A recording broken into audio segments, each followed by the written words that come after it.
la galère des chèques. Aujourd'hui, elle est venue s'asseoir sur le plateau pour dire que non, c'est le grand frère. Quand elle connaissait Chèque avait déjà l'argent. Chèque était déjà parti à Touété. Quand elle a connu Chèque était déjà parti à Touété, il était revenu. Sa première go de galère s'appelait Emmanuela. C'est Emmanuela qu'on a connu à l'aéroport quand Chèque partait pour la première fois. C'est pas madame. On va rentrer. On va rentrer. C'est ce qu'elle veut. On va rentrer. Faisons ça là, c'est tout. On a trop pris sur nous. Laissons les détails. On a trop pris. Non, on va pas laisser les détails. C'est vrai. On va laisser les détails avec nous sur Emmanuela, elle veut nous mettre la honte. Elle veut nous mettre la honte.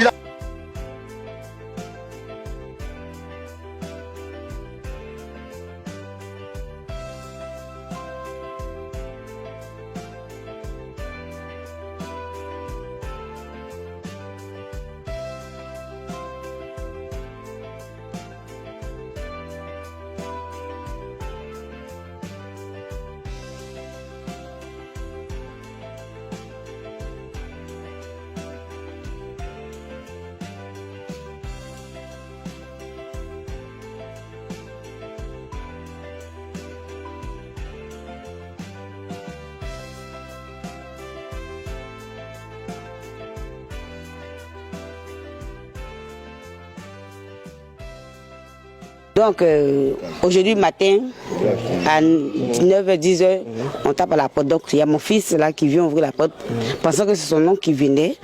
Et c'est comme ça, Lucie rentre avec des gens, comme quoi il est venu avec des papiers pour l'expulsion. Et c'est comme ça que les jeunes avec qui il est venu ont fait sortir les affaires.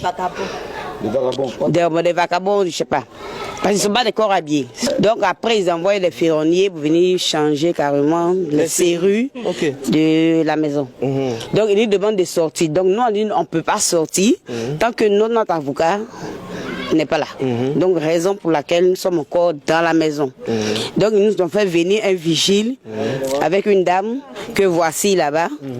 Ils nous empêchent même de toucher, parce que moi je ne me sens pas bien déjà, je vais prendre mes médicaments. Ils nous empêchent de toucher même les affaires. Ah d'accord. Ils nous empêchent même de toucher les affaires. Donc j'ai mes médicaments à prendre, mais je ne peux pas parce qu'ils m'empêchent.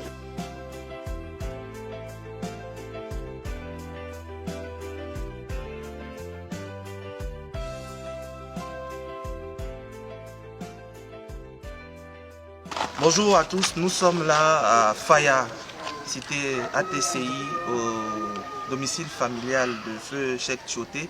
Nous sommes avec sa sœur Vanessa Thioté et Laetitia Thioté, ses deux sœurs. Chèque, il est orphelin de père et de mère. On l'est tous c'est presque. En son temps, on était à Boubou, jusqu'à ce que Chèque parte. Tous ses amis d'enfance. On a vécu à Trècheville avec notre mère quand notre père est décédé à la Sicouche. On s'est retrouvé à Bobodoumé après le décès de notre mère. Chèque est parti, il nous a ramenés à Angré, dans l'une de ses maisons, pour Rosier. Après Angré, on a demandé à aller à Trècheville, il nous a ramenés à Trècheville. Après Trècheville, on a encore demandé à partir, c'est là qu'on s'est retrouvé à Angré au café 8. Et de là, c'est là qu'il a, ici, il avait des locataires, ça faisait partie de l'une de ses maisons. Et il a arrangé, si vous rentrez, vous allez voir derrière, normalement les cours d'ATCI, c'est que des villas. Mais derrière, il a fait une chambre salon pour notre tante et un studio pour nos cousins. Et il a dit que c'est la maison de la famille. C'est comme ça que nous avons aménagé dans cette maison. Il nous a pas ramassé dehors pour venir nous mettre dans l'une de ces maisons. On était ici, on est rentré ici en juin 2016. Quand il est décédé, le soir même, quand je suis arrivée chez lui, je me rappelle très bien, la maman de sa veuve a dit, ah, Chèque est décédé, parce qu'on a déménagé ici en juin 2016, Chèque est décédé en juin 2017. Que c'est comme si Chèque a senti la chose, parce qu'à Anglais, l'avant-dernière maison, on était dans une location. C'est comme s'il a senti la chose, il a voulu vous mettre, vous sécuriser dans l'une de ces maisons avant de partir. Que ça, là, seulement, madame même sait que c'est votre maison. Elle ne peut pas toucher à la maison. Madame, c'est la femme. C'est la femme. C'est la veuve. Et après, quand on a fini les obsèques et tout, elle nous a dit, ah, que elle sait que la maison, c'est Chèque qui nous l'a donnée. Et comme bon africain, il n'a pas eu le temps de faire les papiers et tout, elle allait nous remettre les papiers de la maison. C'est comme ça qu'on est resté dans l'attente. En septembre, on apprend qu'elle est partie en Angleterre avec les enfants. Septembre de quelle année? 2022. 2020. En février 2023, elle appelle février 2023.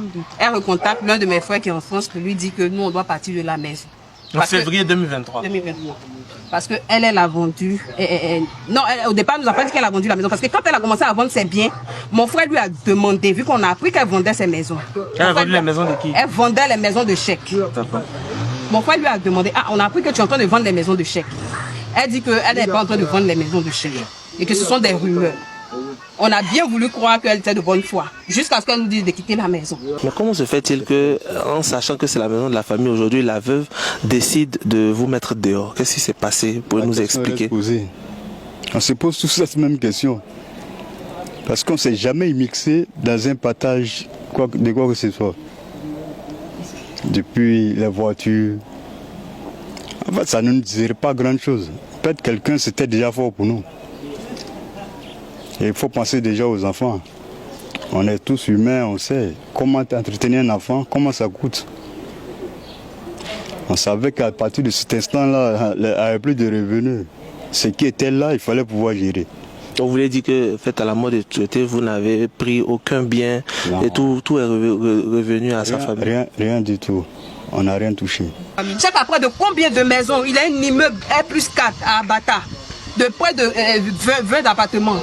Tu prends tout ça, tu as pris même l'argent que la Chine a donné. On t'a déjà demandé si on t'a rien demandé. On t'a rien demandé, on t'a pas demandé les biens de chèque.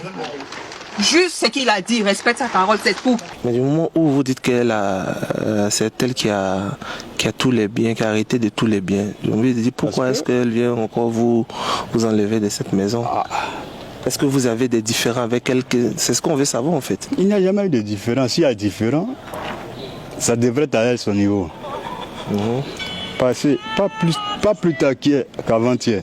On était ensemble ici en train de chercher à trouver des solutions. Elle est venue à la maison ici pour qu'on s'asseye, qu'on trouve une solution à tout ce vacarme qui se passe autour de cette histoire de maison qui n'en finissent pas depuis les 1 an et demi. Voilà, donc elle est venue, on s'est assis, on a parlé. On dit bon d'accord, on appelle les autres, on trouve un arrangement et tout. Mais là, on n'a pas encore dit. Vous avez parlé, vous avez dit quoi ça? On s'est parlé. Elle nous a dit non que, effectivement, elle n'a pas vendu la maison et que cette maison, elle a été mise en garant par Feu Cheikh Tioté. Et que c'est la personne qui a garanti. C'est la personne, voilà. C'est cette personne-là qui est Ami, là. C'est cette personne du nom de Ami Ouattara qui réclame que sa maison, selon les dits. Que la maison a été hypothéquée. Voilà, bon. Donc elle réclame sa maison. Donc elle ne peut pas, elle n'est pas en mesure de rembourser les 120 millions que Cheikh doit à la dame. Donc elle nous demande de libérer la maison. Elle fait croire qu'elle a vendu la maison à une soi-disant dame Ami Ouattara. C'est quelqu'un qui baigne dans le mensonge, la mad a vidé. On va s'en tenir au fait. Oui, expliquez-le. Elle nous a fait croire qu'elle a vendu la maison à une certaine dame Ouattara, Ami.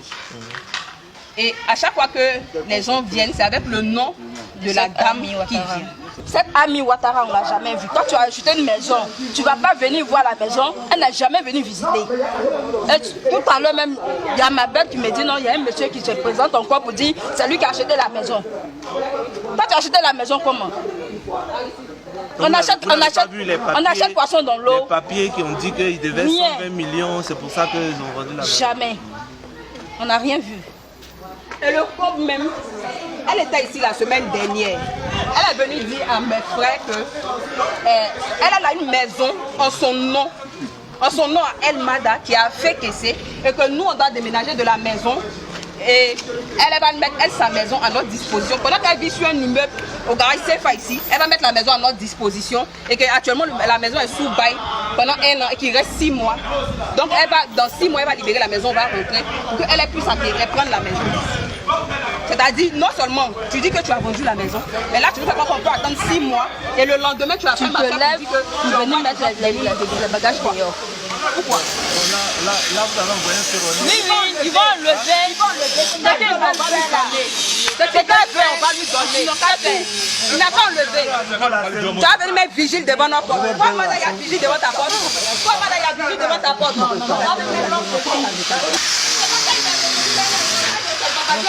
puis j'avais la manie. Elle a dit dans la galette de chef. On a trop pris sur nous. Laissons les détails. On a trop pris. Non, on va pas laisser les détails. C'est vrai. On va aller avec nous sur Emmanuel, Elle veut nous mettre la honte. c'est bon. Elle veut nous mettre la honte. Il a, ça a fini, on a fini. Voilà. Les gars, allez déposer. Comme c'est nous l'opposé à la justice. Pas la justice. On se pose pas à la justice. Ils ne sont pas normal. On a rendez-vous le 9 au tribunal. Elle est venue ici avant-hier. Mon frère Elle a reçu donné le papier. la convocation. Elle a reçu la Elle a lu la convocation, elle a déposé. Et elle est partie, c'est là qu'elle a appelé pour dire qu'eux, ils arrivent aujourd'hui pour nous déguerpir. Allô, Carole. Donc elle est consciente qu'on est en justice sur quelque chose qui n'est pas encore, fini, qui n'est pas comme ça. que le juge n'a pas encore décidé. On ne peut pas faire appel dans le coup d'appel et toi derrière, tu viens déguerpir. La t'as posé au grand frère, la pose la question. C'est quel document lui ont présenté pour qu'on puisse venir nous déguerpir? Demande-lui la cause. Quand ils sont venus changer les signes. Voilà, quel document il a vu pour qu'on nous pose la question? Vous allez savoir, quel document il a vu? C'est quel rapport? Donc d'abord, c'est un non-lieu. Il n'y a pas une décision.